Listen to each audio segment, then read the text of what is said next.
వక్ఫ్ బిల్లుపై టీడీపీలో వ్యతిరేకతతో బాబు diversion politics. YSRCP whip జారీ చేయలేదని విష ప్రచారం. సొంత పార్టీ నేతలు నిలదీస్తుండటంతో కొత్త డ్రామాలు. వక్ఫ్ బిల్లును మేం వ్యతిరేకించలేదని నిరూపించే దమ్ముందా? టీడీపీ నేతలకు ఎంపీ వైవి సుబ్బారెడ్డి సవాల్. వక్ఫ్ ఆస్తులు లాక్కునే కుట్ర జరుగుతోంది. బిల్లుపై సుప్రీంకోర్టును ఆశ్రయించిన అసదుద్దీన్ ఓవైసీ. ఏపీలో శాశ్వత హైకోర్టు, అసెంబ్లీ భవనాల నిర్మాణంలో సర్కారు పెద్దల స్కెచ్.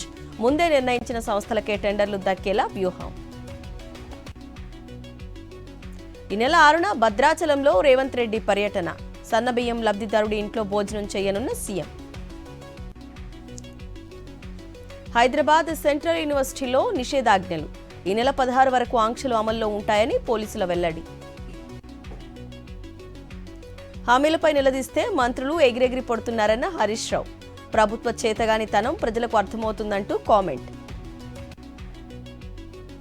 పల్లా రాజేశ్వర్ రెడ్డిపై కడియం శ్రీహరి ఫైర్.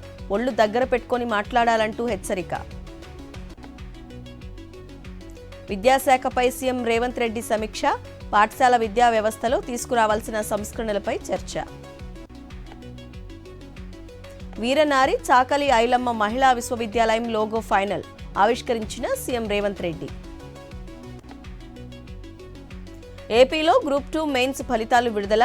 2168 మందితో ప్రొవిజనల్ లిస్టును వెల్లడించిన ఏపీపీఎస్సీ. గుంటూరు జిల్లా గరికపాడులో డ్వాక్రా యానిమేటర్ చేతివాటం. 11 లక్షలను కాజేసిన శ్యామల. పోలీసులను ఆశ్రయించిన బాధితులు. వైఎస్ఆర్ జిల్లా మున్నెల్లిలో గాలివాన బీభత్సం. 200 ఎకరాల్లో తడిసి ముద్దైన పొగాకు పంట.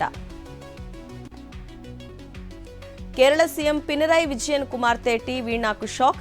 ఆర్థిక నేరం కేసులో విచారణకు కేంద్రం అనుమతి. దోషిగా తేలితే 10 ఏళ్లు జైలు శిక్ష పడే అవకాశం. కొలంబో చేరుకున్న ప్రధాని మోదీ. కొత్త మార్గాల్లో ద్వైపాక్షిక సహకారంపై చర్చలు. భారత్పై 27 కాదు 26 మాత్రమే సుంకాలను మరోసారి సవరించిన అమెరికా. గాజాపై మరోసారి ఇజ్రాయెల్ భీకర దాడి. 17 మంది మృతి, పలువురికి గాయాలు.